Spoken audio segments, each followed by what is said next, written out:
If people are impeding your development, you sacrifice your relationship with them. It's a very, very rough rule. Let's say you're miserable and unhappy. Okay, here's a cure. Find what's valuable and let it go.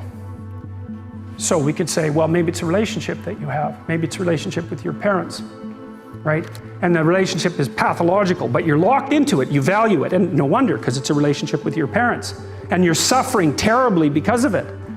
Well, what do? Maybe you let it go. It's a sacrifice. And the idea is that, well, that'll clear the future for you. Well, very frequently when people are suffering terribly, not always, because sometimes you just suffer stupidly, blindly, and without recourse, you know. You get cancer and then you die. So we have no idea how to deal with that. But sometimes the reason that you're suffering is because you just won't let go of the thing that's biting you. And I've had clients like this. I can't stop communicating with my mother, who phones me 3 times a day, every day of my life, and never says anything that isn't unbelievably critical and demeaning. I can't let that go. That's not such a good idea.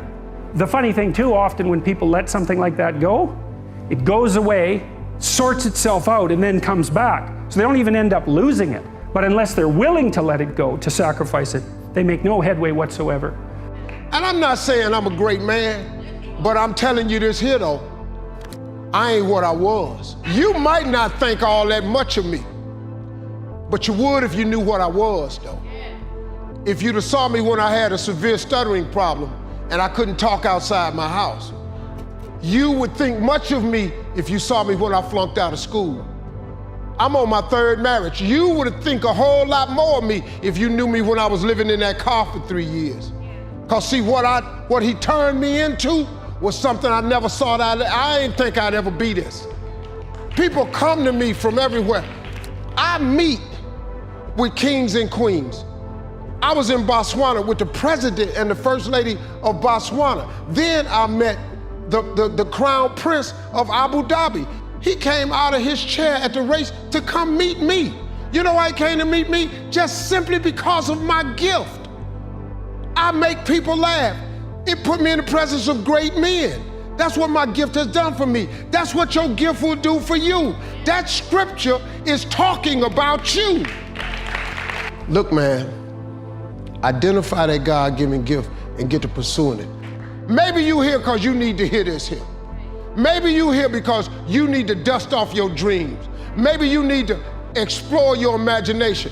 Maybe you just need to identify your gift so you can quit tripping in your own life, trying to figure out what you can do. There was this statement, I think it was Pascal, he said, you know, all of man's problems arise because he cannot sit by himself in a room for 30 minutes alone. And it's very true. I always needed to be stimulated. And when the iPhone came along, boredom was dead. I would never be bored again. Even if I'm standing in line, I'm on my iPhone, and I thought it was great. And when I was a kid, I used to try and overclock my brain, be like, how many thoughts can I think at once? The answer is only one, but I would try to think multiple thoughts at once. And I was proud of that. I was proud that my brain was always running, this engine was always moving. And it's a disease. It's actually the road to misery. And now that I'm older, I realize you actually want to, again, rest your mind. You want to learn how to settle into your mind. And now I look forward to solitary confinement. You leave me alone for a day, it'll be like the happiest day I've had in a while. And that is a superpower that I think everybody can attain. The superpower of learning to be alone and enjoying it. Yeah. As much as you want people to agree and you want the people around you to be supporting your dreams and all, it's not going to be like that all the time. You got to do it alone. And people will help you, and when you get the ball rolling, people will jump on. But if you don't believe, nobody else is going to believe. People come along because your belief is so insane, that your belief is so strong, that makes people be like, yo, this crazy. Yeah. Following your dreams is a lonely, solitary, scary, dangerous pursuit. You can't wait for somebody to think you can do it. Because they don't think you can do nothing they can't do. It's a lonely, scary, dangerous pursuit, and you got to be willing to risk everything to become that seed of what you believe is in there. You got to be fearless. You got to be relentless. You have lots of reasons to be. God, there's reasons to be resentful about your existence. Everyone you know is going to die. You know, you too.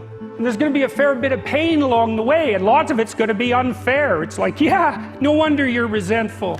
It's like act it out and see what happens. You make everything you're complaining about infinitely worse.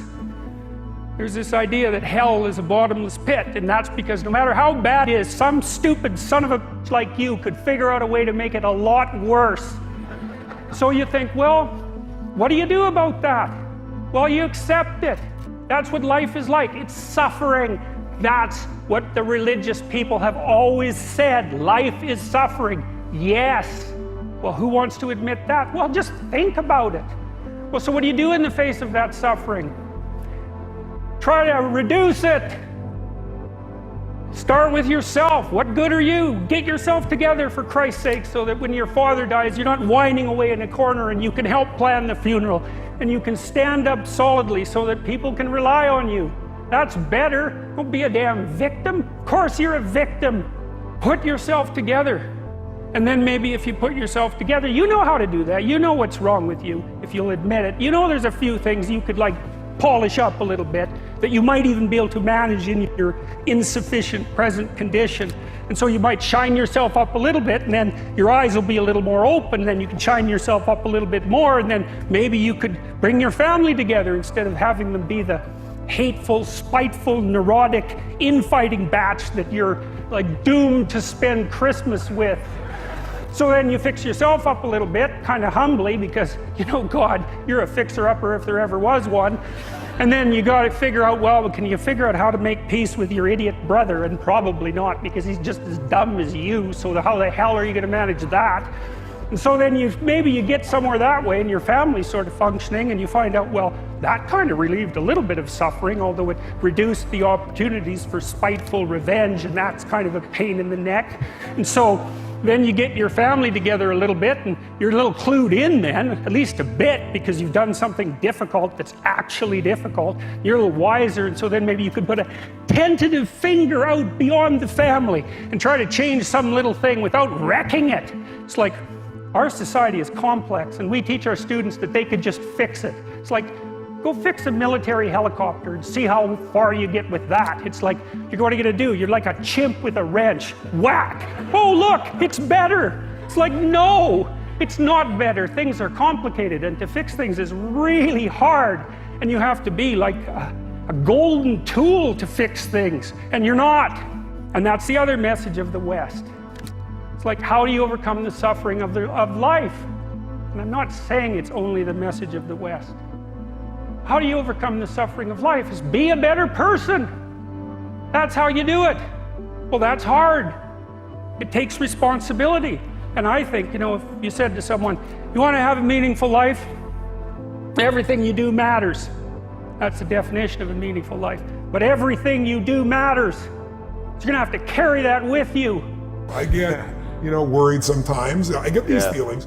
And so what I decided to do was create a 90-second rule for myself where I would end suffering as it arises. Because anybody tells you you're gonna end suffering is full of crap.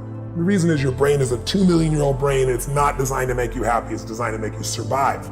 But there's no saber-toothed tiger for you to react to anymore, so now we worry about what are people thinking of us, do I have enough money? Over the last 2 years, what I've done is play this little 90-second rule, and if I feel tension in me, I go, okay, that's suffering. Where's it come from? What am I stressed about? What am I concerned about? And what I immediately do is I realize the stressful thought, what I really do now is I dig in and I notice that the only time you have stress or suffer is when you believe a stressful thought.